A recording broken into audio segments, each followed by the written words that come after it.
All right, guys. Well, let me go ahead and get started here. Thank you all for standing by. I know we had some technical difficulties tonight. I appreciate the patience with me as we try to get through things.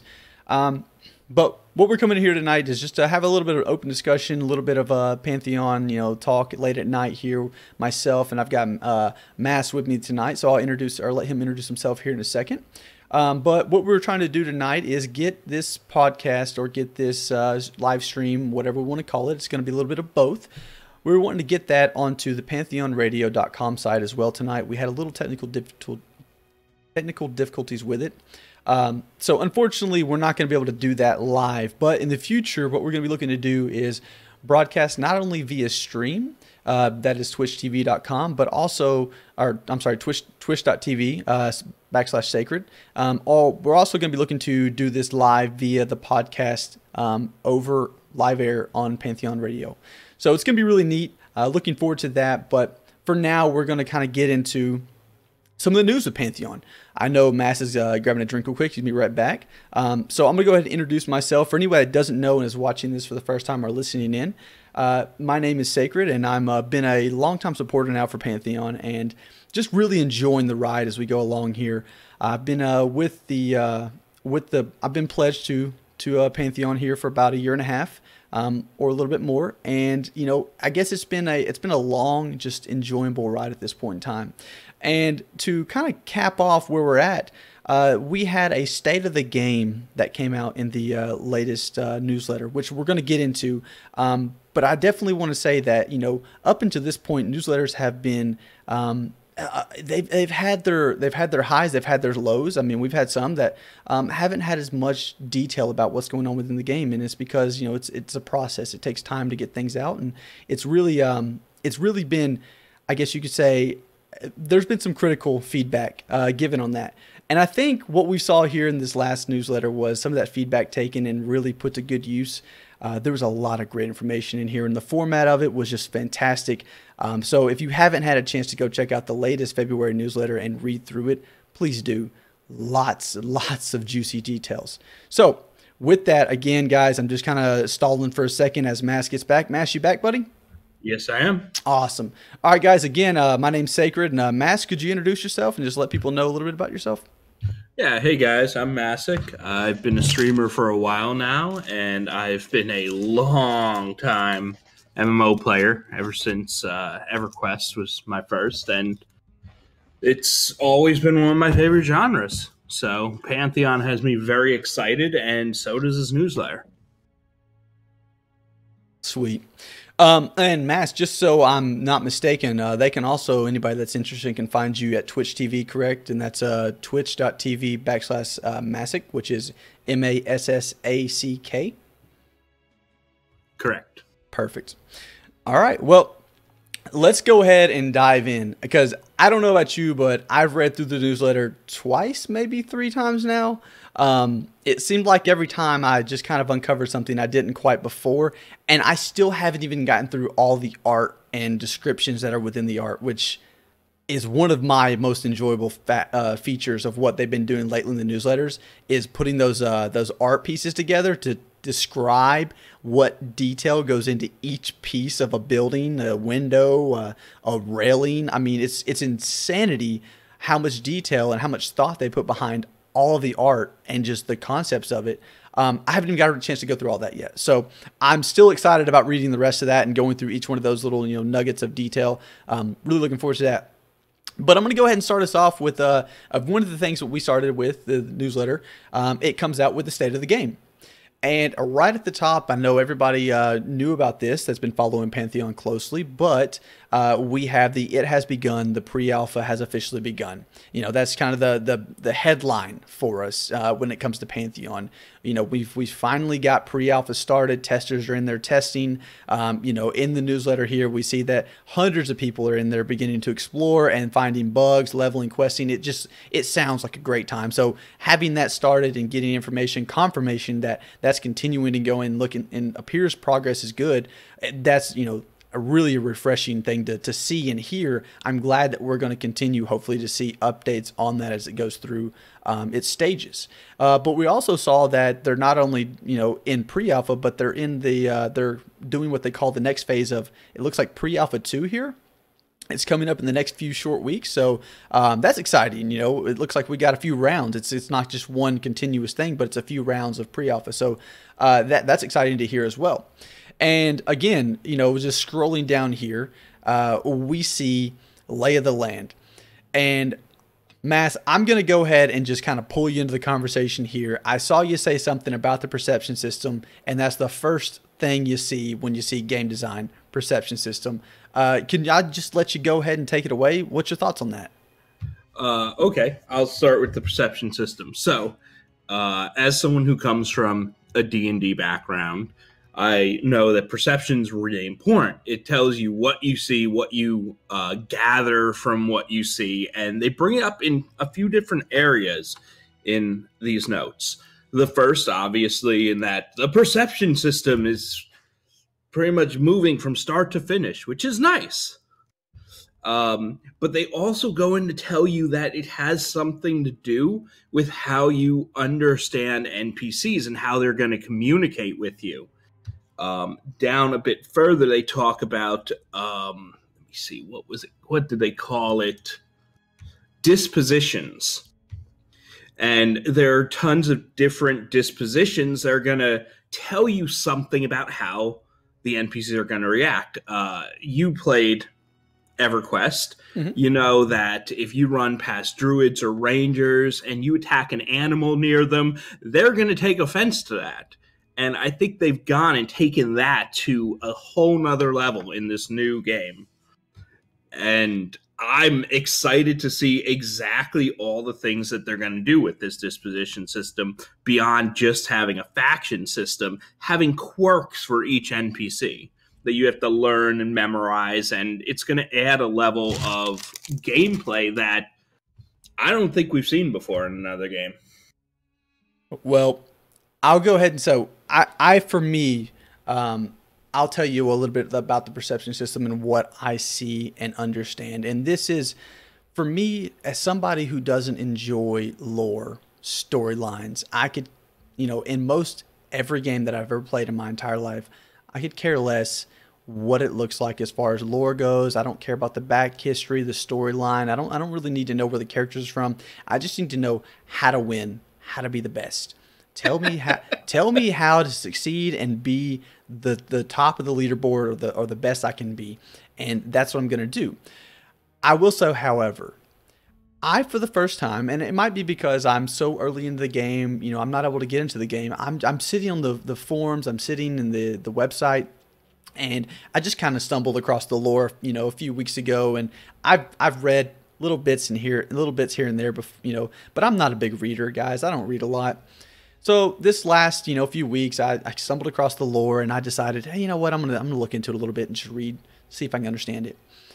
And let me tell you, I have been just loving it. And I don't enjoy lore that much, but the way that, and so if you don't know, we have Justin, and I believe it's, I always get his name incorrect. I'll get the last name. I know it starts with a G. I'll get the last name on the next page. But we have Justin, who's our lead writer for Pantheon. And this guy is, I would just love to live in his mind for like a minute. And I think that's kind of what I'm doing when I'm reading the lore, because just the things that are being put on paper or, by being put down here for the lore are just amazing. I mean, the in-depth story, the detail, it's almost as I'm reading an actual novel. And one of the things that really strikes me as just, I guess you could say, something I want to dive into is the perception system, being that start to finish storyline as I understand it. And so through what I've looked into on perception, my understanding of perception system within Pantheon is it's that continuation of the storyline.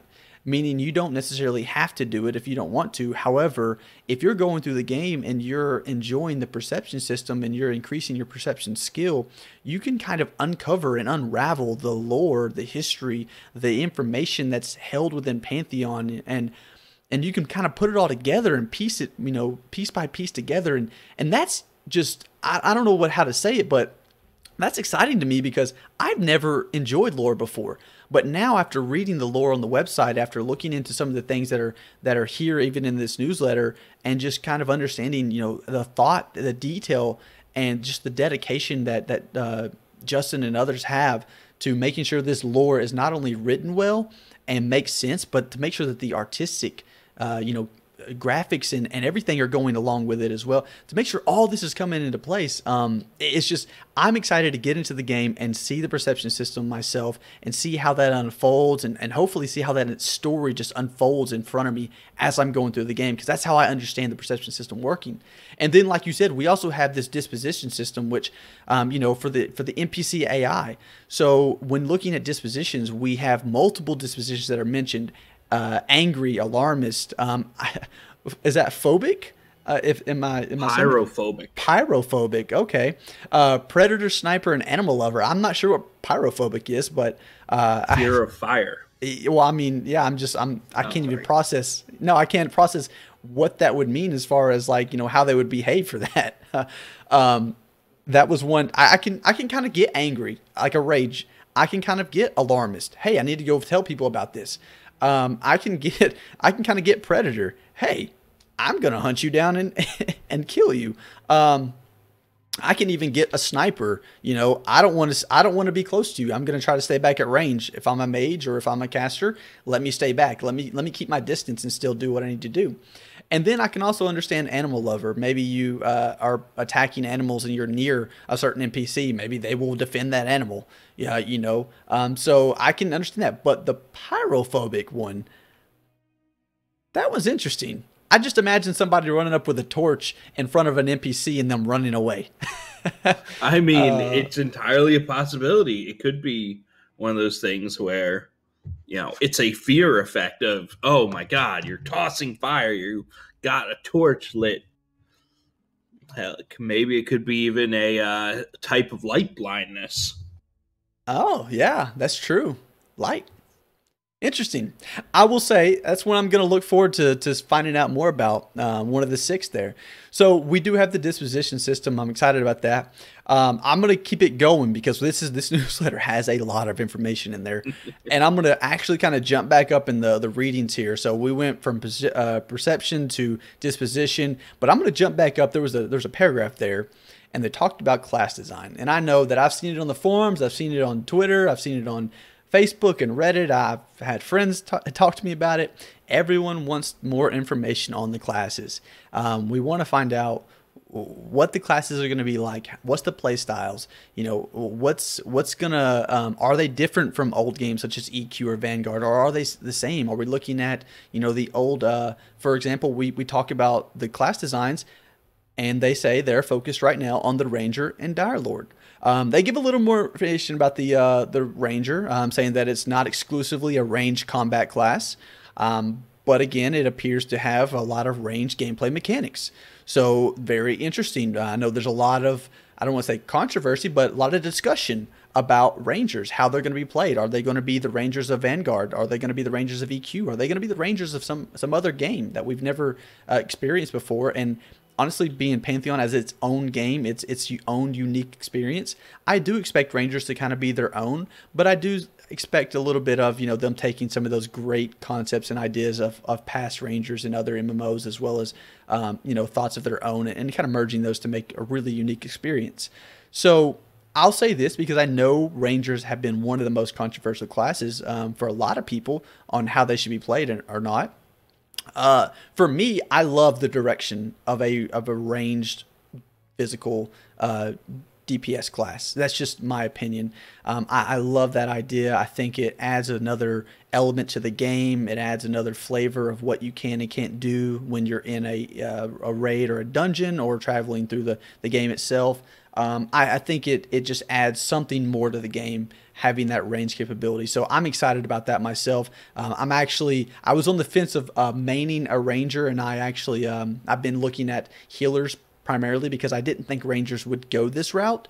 I was a little skeptical of if they would have that range combat class into the game, or a bow or arrow shooting class like a ranger, or that I would hope to be. And it appears that they are going that route, which gets me even more excited because now I've really shifted my focus towards that ranger class again. I enjoy being at distance. I enjoy being ranged, but I also like to get my hands dirty every once in a while, pull out some swords or axes or whatever I can, and just start, going to town. Now, let me ask you this, Mass, because I like to get everybody's opinion. Is the ranger something, the way they're going, the direction they're going with the rangers, is something that stood out to you, or is this a class that you're just not overly interested in? Okay, so let me start by saying that my current planned character is a halfling ranger, so I am very interested and invested in the ranger class. Now, ranger kind of holds a special place in my heart in many different games, D&D, EverQuest, and of course Pantheon as well. I am very glad they're putting the time into range combat because a lot of games don't do it right. Let's start with EverQuest as the one of the predecessors to this game. For pretty much anyone who wasn't a ranger, archery was essentially just for pulling. You used it for nothing else. There was no other point to it whatsoever.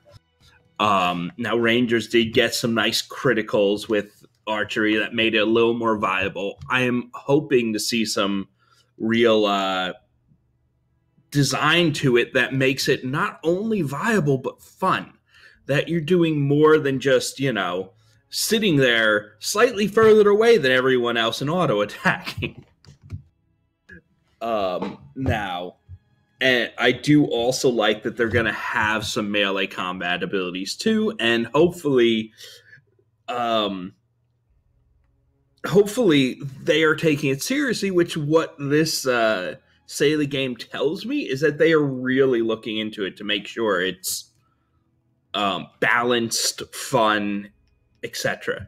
Now, there are also a lot of things to take into consideration with ranged classes because ranged itself is a very untangible advantage. While melee, you can just purely balance numbers because everyone has to be in the same range. Range lets you pull off some interesting stuff. Attacking from different levels, abusing pathing, different things, and staying out of range of your enemy so that you're not taking damage, and that's a type of defense for you.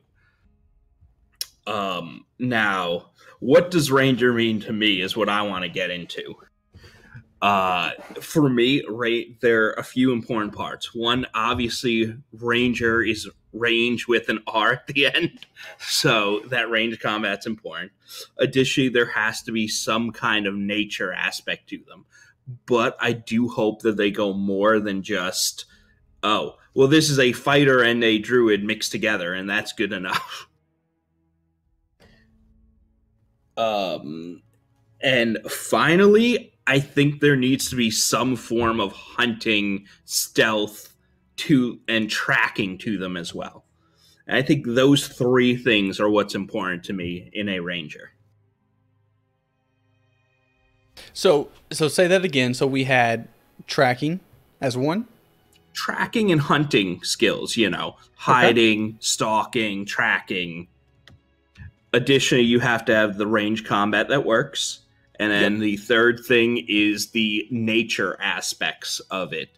The animal companions, the understanding of maybe anti-venoms, plants, things like that. Absolutely. I love that you brought this up. I was going to hold it off because I think this is this got me so excited. I want to go find Jared and just, jump into the game and see whose elf ranger can be better. So a little bit later down the road, I was going to get into this later, but since you brought that up, you love companions. I'm going to go ahead and just say, so Jared, again, in the discussion, we'll go over who Jared is in just a second here, because we're going to talk about Forrest, Jared, Justin, Chris, and their conversation they had. But one of the things that Jared mentioned later on, through the newsletter here is I think I can read this off. Well, I can read most of it off. So he mentioned basically that he's very excited about playing an Elven Ranger and roaming, as well as holding a humble bow, basically created from the Lucent tree, and also having a clever albino ferret in his belt pouch. I don't know how that will work or what that means, and a stealthy forest lynx. So when I read this, I get the impression that Rangers are going to be more of that nature companion, a companion drawn like type of class that potentially, as we've said, before already, is that range class. But they also have some animal companions there that really can help them out in situations. And hearing him talk about not only one but two different sorts of animals. I don't even know if you consider a ferret a really big threat when it comes to the battlefield, but hey, ferrets are nasty. They can really do some crazy things to you, so I'm not going to put it past what VR might have planned for us. I don't know what a ferret does. I don't know what it means, but when I see something like a lynx, that to me stands out as they're really going to have a companion that can do some damage. So I'm excited to see where that comes or where that goes, and where that statement that he made comes from, how they're really looking into this class. And I think, Mass, as you pointed out there in the chat for us, Beastmasters, if you will. Yes, I mean, to me, I think that's exciting. I don't know if they're going to be quite to the Beastmaster title, but having the ability to have a companion to tame or to groom or to find something or some animal that they can really build a bond with, hopefully, and that become a very key part of who they are and how they play as a class, as a character. To me, that's the type of character I'm really looking forward to. I think that everything I've seen here about the Ranger in the newsletter has made me just even want to play the Ranger more. And I was really on the fence, like I said before, about playing a Ranger because I didn't know the direction they were going to go. But it's kind of like they just took every one of my thoughts that I was hoping for and just kind of hinted towards it all right here in front of me. So I saw that. That's my thoughts on it. What's your thoughts on reading that? When you see the albino ferret in the belt pouch and the stealthy forest lynx. I mean, what's your thoughts? Well, like I said, the first thing to come to mind is Beastmaster with the hawk ally, the ferret ally, and the I think it was a tiger or mountain lion or something. Yeah. I mean, that hits exactly the right note for something like that, but I don't know how that's going to work in gameplay with the ferret, Maybe it'll be able to scent some things down for you or help with your tracking or something. I don't know. But it sounds like at least you're going to have some kind of personalization to it. And if I can kind of rewind on something you mentioned earlier, you mentioned you weren't as much of a lore hound. Well, I do take part in a lot of the roleplay community, so lore is extremely important for me. And this kind of ties into all of that with being able to establish that individualism where you're not just every single ranger's running around with the exact same pet. Everyone has, I don't know, a mountain bear because everyone's level 60 with the mountain bear, and that's what you have. If there's that level of customization, I love it. And I'm very intrigued on what they have in mind with specialties and what they're going to be able to do. Absolutely. Yeah, I think someone mentioned today to me, they were joking around. They said, yeah, you'll be running around with your forest lion, won't you? And I was like, forest lion? Oh, that sounds wicked. I wish I had a forest lion. I was like, I don't think it was a forest lion, but forest lynx was what I read. But forest lion does sound really nice too, so I'll take it. But no, yeah, I agree with you. I think it's something that I played WoW for a while, and I saw that in early days of WoW, where each one of your companions had some unique abilities about them. They had a reason as to why you would want them or not want them. For certain situations, they were better or worse. And for me, when I think about Pantheon, I think about planning the again, looking at where you're going to go, what you're going to be doing, really planning out your encounters for the going forward, I guess you could say dungeon or raid that you're going to be conquering that day, or even just exploring. You might want to choose a different companion.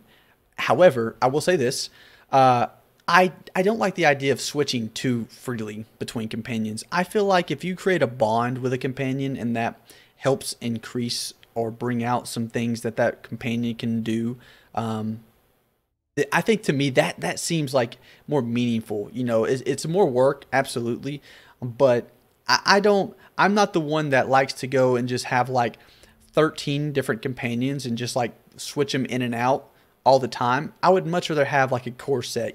Give me, 2, 3, maybe even 4 at most, that I can rotate or move in and out of.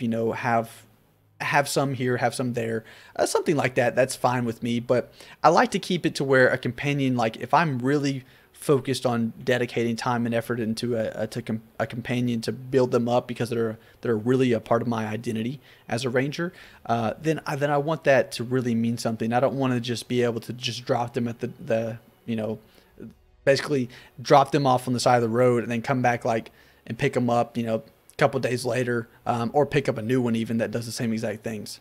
So again, I don't know. I'm curious to see how that all works out. I'm really excited. I think that I'm in the same boat you are. There's a lot of possibilities, a lot of directions that can go there, and it does sound like there's going to be some really neat possibilities, with the Ranger class going forward. But moving along, I'll kind of shift it over into there was a mention of the Dire Lord as well as one of the classes they're focused on. For me, I have interpreted the Dire Lord as being some sort of a Necro Warrior mixture for the longest. And we didn't get a lot of information here, but the sentence of the mystery currently shrouding this class is fitting. We're excited to reveal more soon if I can read tonight.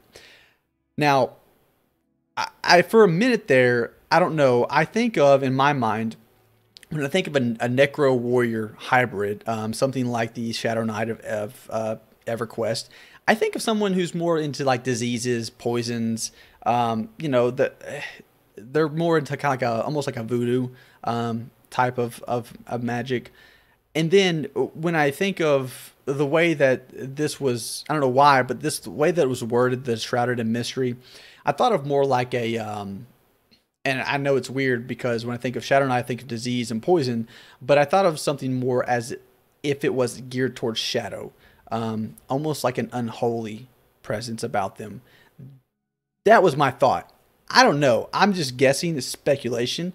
Did that mean anything to you, or is I'm just overlooking, looking too far into it? Which part in particular were you talking about? Shrouding. So basically the mystery currently shrouding this class. Again, I kind of see somebody in the shadows, like some sort of, I guess you could say, yeah. Actually, Kane put it in a good word there. Warlord of the underworld. Yeah, someone who's more. Yeah, go ahead. If I could actually read the little blurb they have for Dire Lord, they don't. A lot of the classes tell what the class is about, but for Dire Lord, they go legends speak of it. So perhaps it's something that's not as readily available as the other classes. Maybe it is something that's a little more obscure and, shrouded in mystery. They talk about fear. They talk about blood magic and the essence of living things. It certainly does sound a lot like the Shadow Knights of EverQuest to me, which, I'll be honest, is very tempting.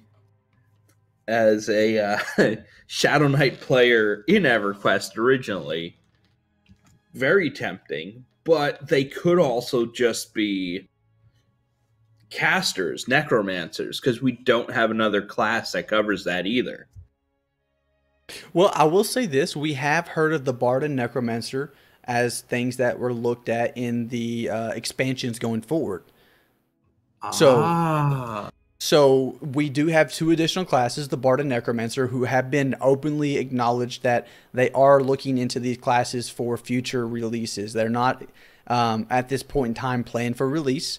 However, if I just speaking frank about it, I wouldn't be surprised if VR pulls off some magic and hey, what do we have? I don't know. Maybe they do make it, but right now they're slated for not. I think for me, it's more one of those. I would rather under promise and over deliver than over promise and under deliver type of statement. So I'll leave it at that. But I'm excited to see where those classes come in the future releases. After we've got Pantheon release and everything. So I absolutely agree with you there, especially with the gaming environment and the gaming community as it is today. The last thing you want to do is promise things you're not going to be able to deliver on. absolutely. So in that sense, the Dire Lord to me, like you said, being more like the SK, I agree. But I've never thought about that being something that's not readily available or easily available at first. Maybe something that, takes something, a little bit of something to get towards or to. I don't know. I don't know how that would work. I've never thought of it like that. I'm curious now. That is a very intriguing concept to me. I think that a lot of other people might not see it as intriguing, might see it as kind of a restriction, but everyone plays how they want, and we'll just have to wait and see. Absolutely. So, anyways, we don't have a lot of information on the Dire Lord, but I will tell you guys, with the Dire Lord, I'm very excited to see what happens. It's almost like they're teasing us just enough to get me excited about it, and I wasn't before. So it's just one of those things. We'll have to see where it goes. They did give us a little more information about the Ranger this time, so hopefully we continue to see more information published about that. And hey, who knows? Maybe even like next newsletter, we can see some additional information with some more details, since they've really hinted at a lot of good things here for us.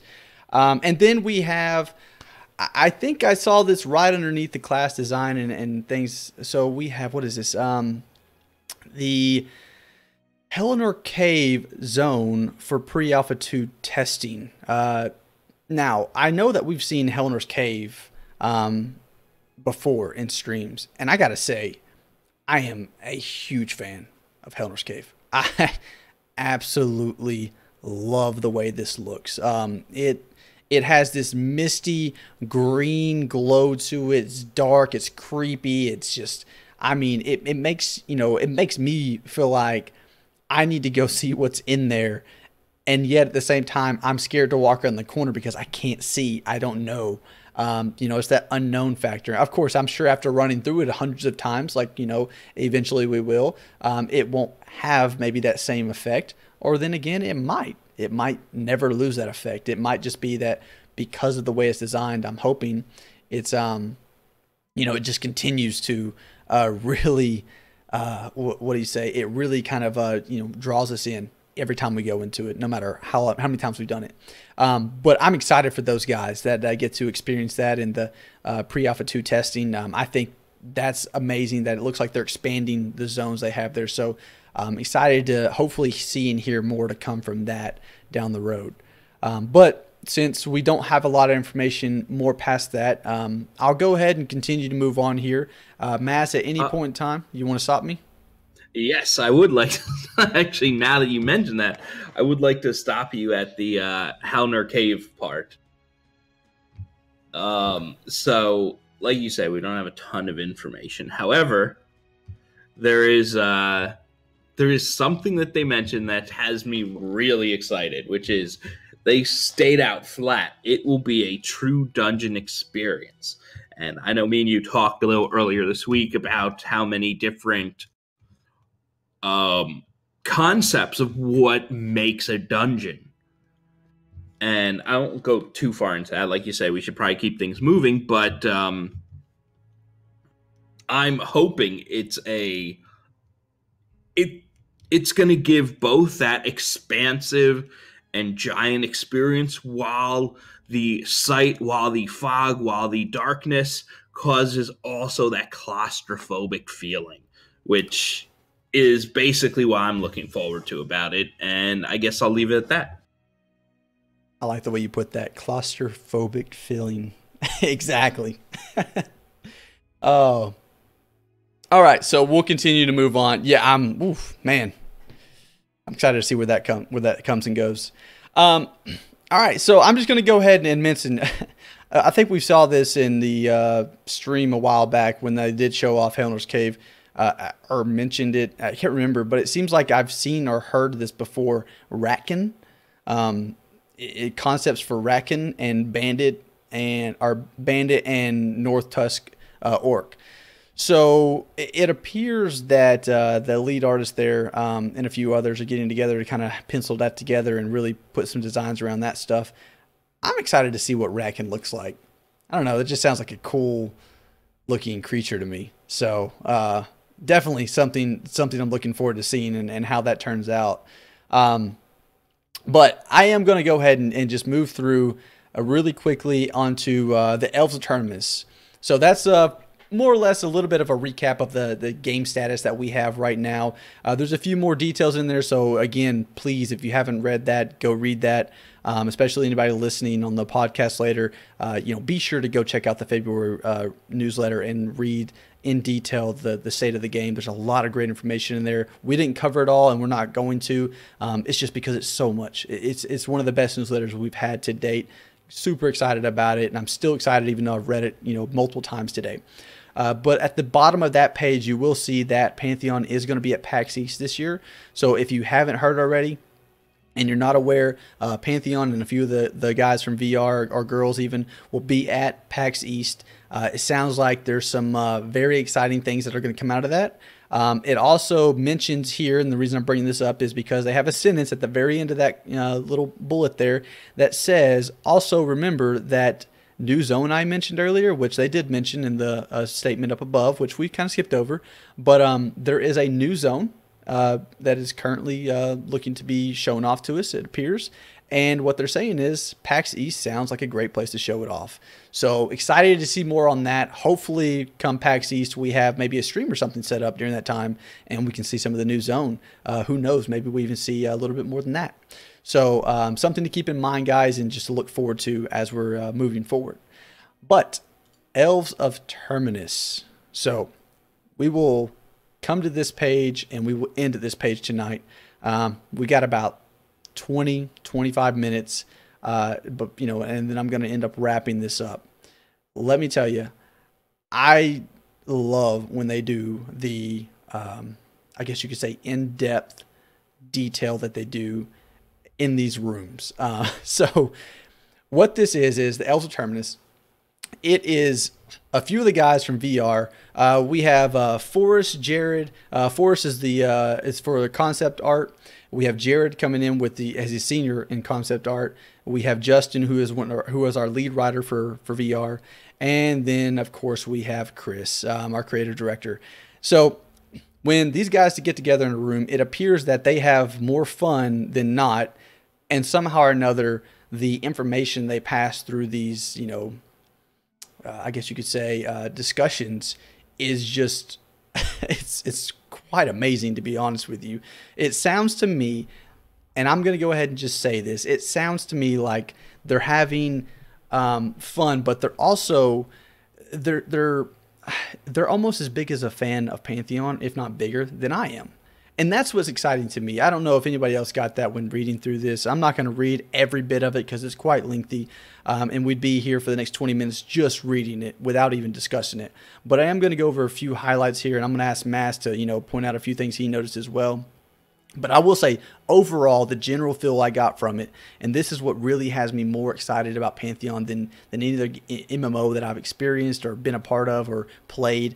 When you're looking at Forrest and Jared, I mean, these guys are there for the artistic, points of view. They're there to really bring together the writing that Justin has done and take that from words on a page, from his thoughts, and put that into a visual concept, something that makes sense, something that's going to be there forever. And really, when we see it, something that makes us think, oh, that's elven. Oh, that's halfling. Oh, it's something, as soon as we see it, as soon as our eyes hit it, there's meaning behind every detail of it.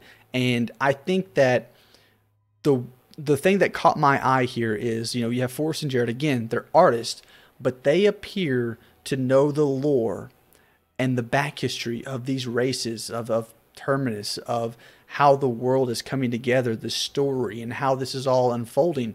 They appear to have this nailed down. I mean, they just know it in and out.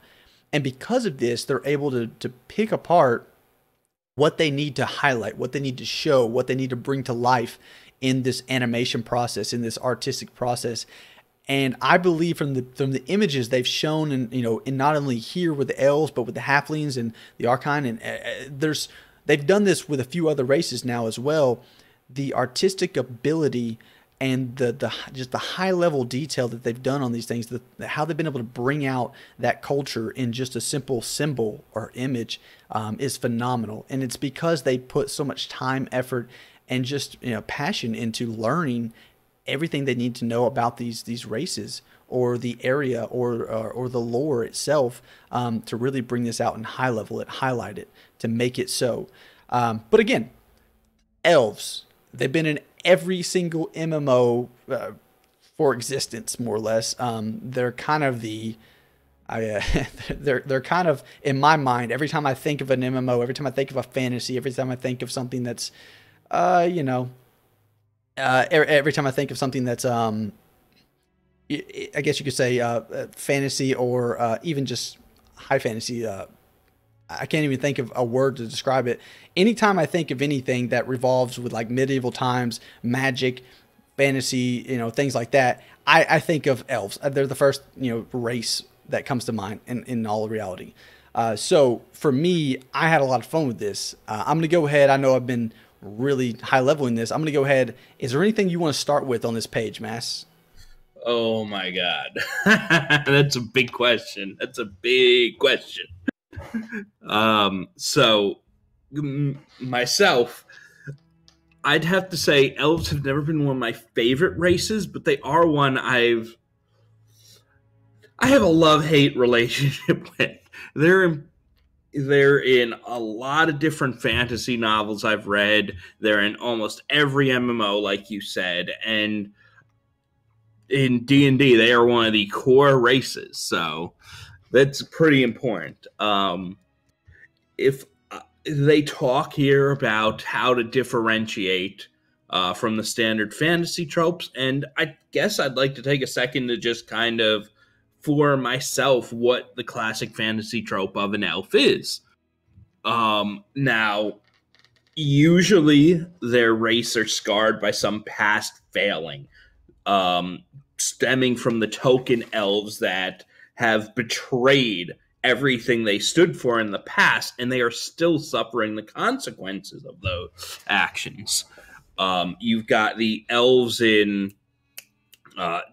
D&D lore, Forgotten Realms, where their own race has split into two different factions from betraying each other, the Dark Elves and the Light Elves. But they're kind of defined by this, I wouldn't go as far as passion, but their detail, their notice, and their pride in their arts. They're, as weird as this might sound, they're defined by xenophobia. They do not like other races. They might not be outright attacking of them, but they like their own people, and their own people are what's important, and they tend to be very closed off to other races. Beyond that, you've got the connection with the Fae, which are, fairies, all sorts of different nature creatures, satyrs, dryads, etc.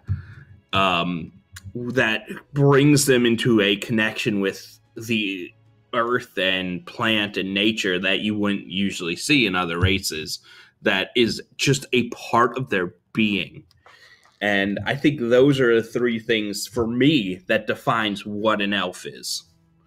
And they do tackle trying to explain where they're going different, what they want to keep the same, because in essence they want you to feel like you're playing something familiar, but at the same time not feel like it's the exact same thing you could get anywhere else.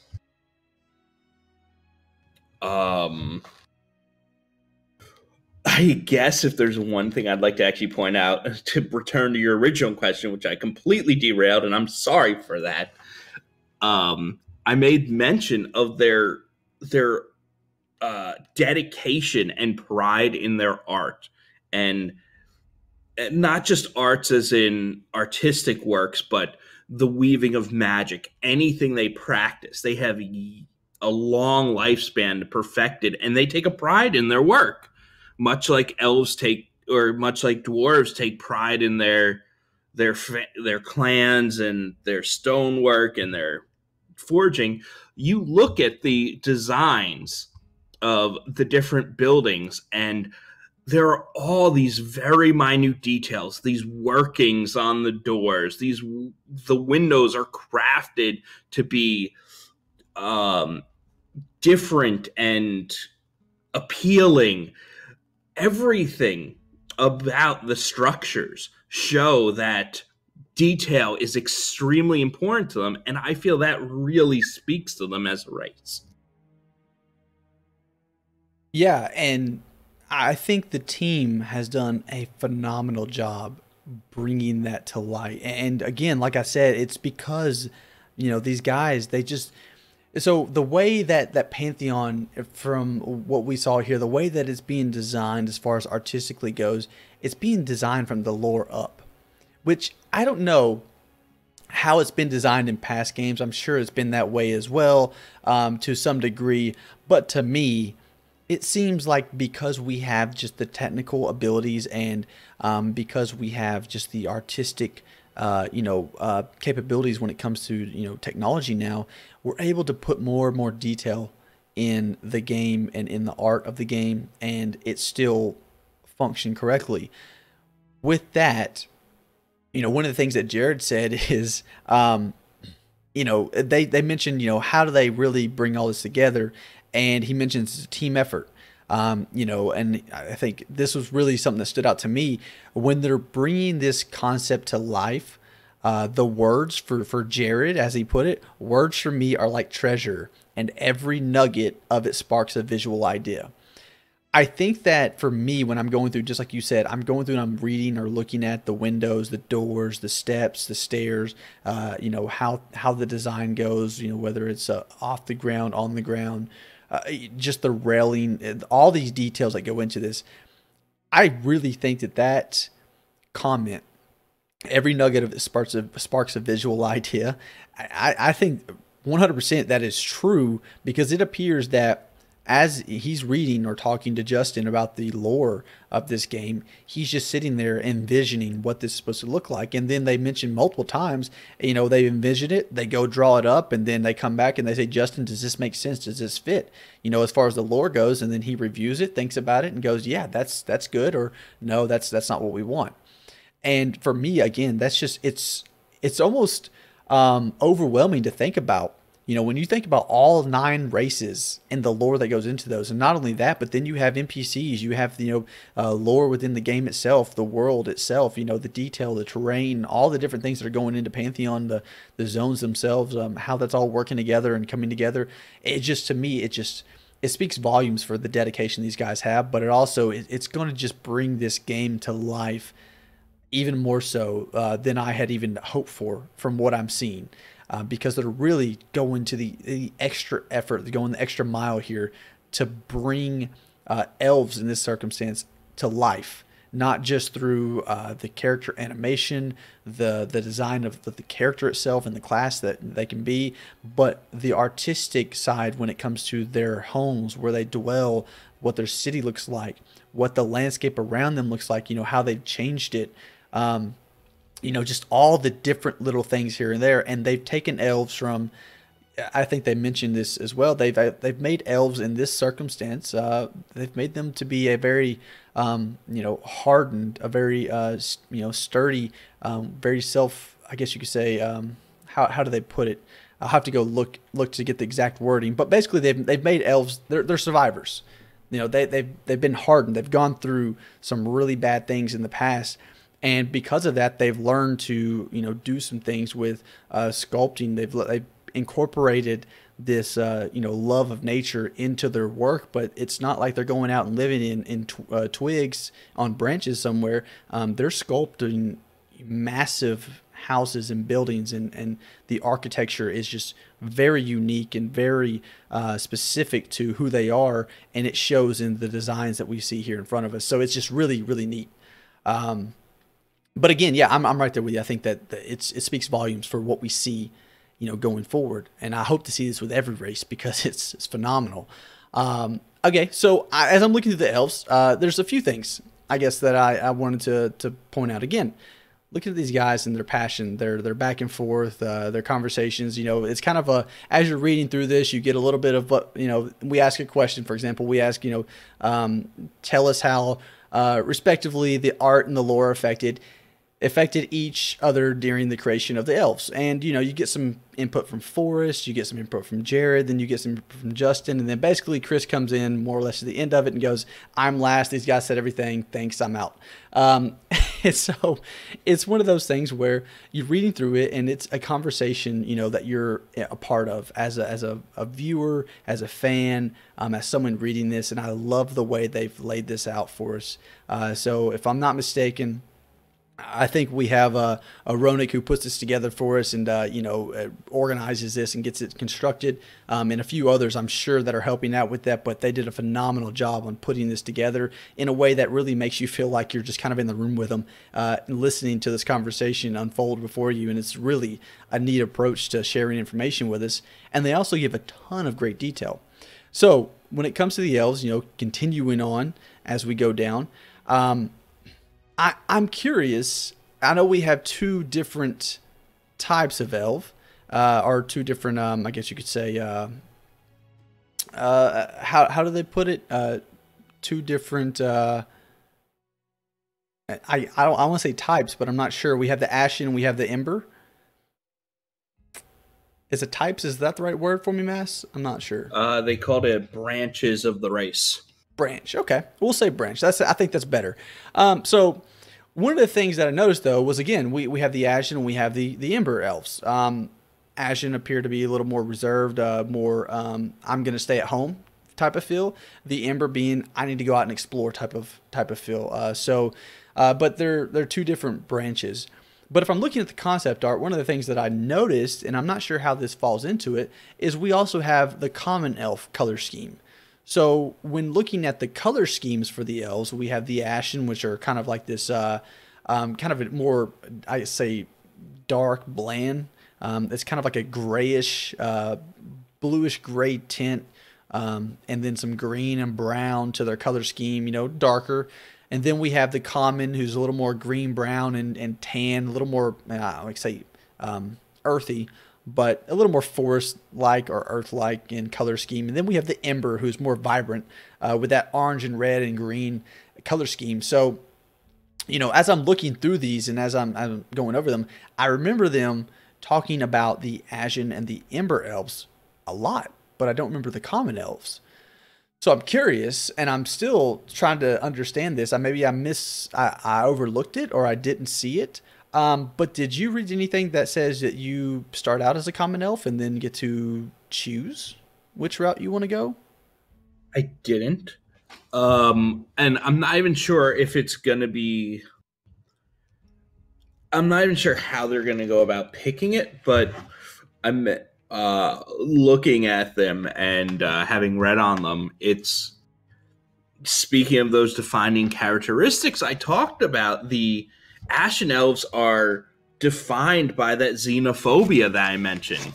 To quote, for Ashen, the answer to surviving in the hostile world can only be found in earnest, devout, and studiously insulated culture. That is xenophobia to the letter, if you ask me. Whereas you have the Ember Elves, which more define the elves' wanderlust uh, type of characteristics. To quote that, they personally believe that it's kind of just locking yourself in and waiting for death. They are more flighty, they're more carefree. They believe in enjoying life and being out in the world and surviving in that manner. Now, how you're gonna decide, I don't know. They might be two races, but it's honestly beyond me. Yeah, you mentioned two races. That's something I never even considered. I was thinking more like two paths to choose, almost like religious belief. In past games we've been able to choose, how we align. I guess you could say religiously, or to what deity we worship, or something like that. I was thinking more in that aspect where you're not two races. You're choosing who you're aligning to, who your allegiance is to, even within your own race. And again, though, I don't hear any mention of the common elf, so I'm not even sure if that's a choice for the players or if it's just so much a, more of a kind of just a NPC color scheme, if you will. Maybe we as players really have to make the choice right up front, or maybe we seems more okay. Hold on a second. I have a comment here. It says seems more like political parties. That's very much how it came across to me. Okay, I like that. I think that's a good way to put it, and that makes a lot of sense. Okay, so in that aspect, I mean, again, I'm not going to say. I'll say this. Is that something, though, that you find out as you're going through the game, or is that something that you choose right up front? And for me, that's just that's a small question in the major scheme of things. That's really just a small, little extra detail. But it is something I'm curious about, because I do think that for me, I'm going to know about it. I'm going to read the lore, and I'm going to understand the differences between the two. But for other people that are getting into the game fresh, years down the road, after the game's released, they may not have a concept of what the difference is between there, or is there a difference? Is there, what does that mean for us? So very curious to see how that comes together. It could come to play like the Dark Elves or EverQuest, where yes, it's one race, but there's a lot of split between those who follow the king of the Dark Elves and those who follow the queen. They're constantly trying to undermine each other out of hatred for the other and a power struggle. And perhaps maybe as a character, you kind of decide what horse you want to back. And not necessarily you're telling a story route, but maybe you want to, I'm going to go do quests for these Ember Elves because I think we need to get out there and be a part of the world. And that's how we're not just going to hide and survive. We're going to conquer it. Whereas you leave the Ashen Elves to whatever they're doing. True. So iGouge said a questing and faction building type thing. Yeah, so iGouge made the comment for questing and faction building, and that's a whole other topic that unfortunately we just don't have time to get into tonight, but I do agree. This type of information does lead us down the road of, well, what does that mean for us in the future? Are we going to be able to build those factions and utilize some of the things between the two?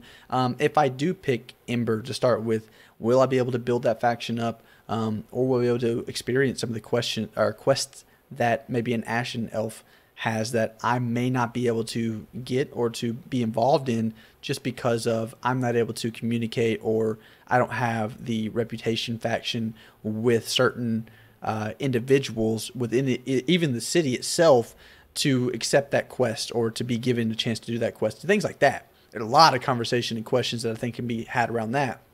But with that, Mass, I think I'm going to pass it to you and let you do you have any other comments? We're getting here to the time of wrapping it up. So anything else you want to point out?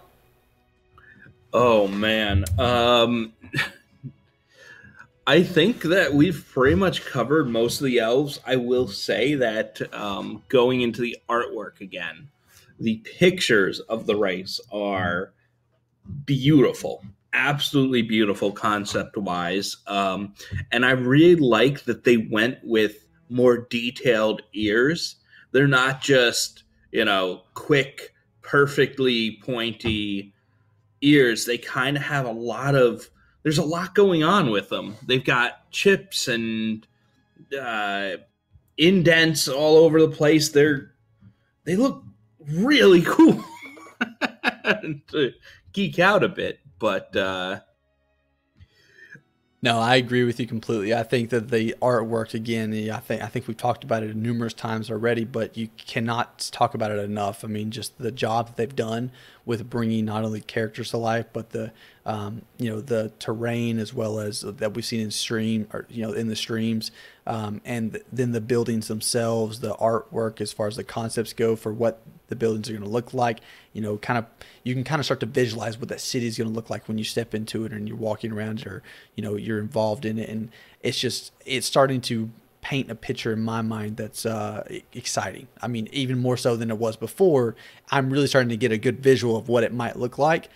And I know even that's probably not even going to give it justice, because looking at the artwork these guys are able to put together and just how they're able to really bring it all to life it's pretty phenomenal. It's amazing, to be honest with you. So for me, yeah, I think I'm going to go ahead and wrap it up on that. Mass, I can't thank you enough for being on here. It's always a pleasure to have you. Really enjoyed it. For everybody that tuned in, hung out with us tonight, thank you so much. We'll try to at least do these hour-long sessions, and we'll continue to have people in here. Massive. You're more than welcome to join anytime you like. I love having the conversation back and forth. By the way, guys, if you haven't already, go ahead and check out Mass. He streams as well on Twitch, so that's Twitch TV/Massack, which is MASSACK for anybody listening on the podcast later. And again, give him a follow, check him out. Great guy to follow and to just keep in contact with. And then for me, myself, guys, stick around, hang out with me. We'll continue to do these, in the future going forward, and we'll do as many as we can. There's going to be a lot of information that continues to come out from Pantheon and from VR themselves. Hopefully we'll be able to showcase that here and broadcast that so that everybody gets a chance to see that and to speak about it. If you have questions, if you want us to cover a topic, or if you ever want us to just go into more detail about something, make sure you let us know. That way, when we get back on here and do another session, we can dive into that and answer some of those questions. A lot of these are kind of preset up of what we're going to talk about for the time. So, if we have those beforehand, whether it's on Twitter, Twitch, or any other way you can get to me, find a way to get to me, and that's Sacred. That's SAICRED.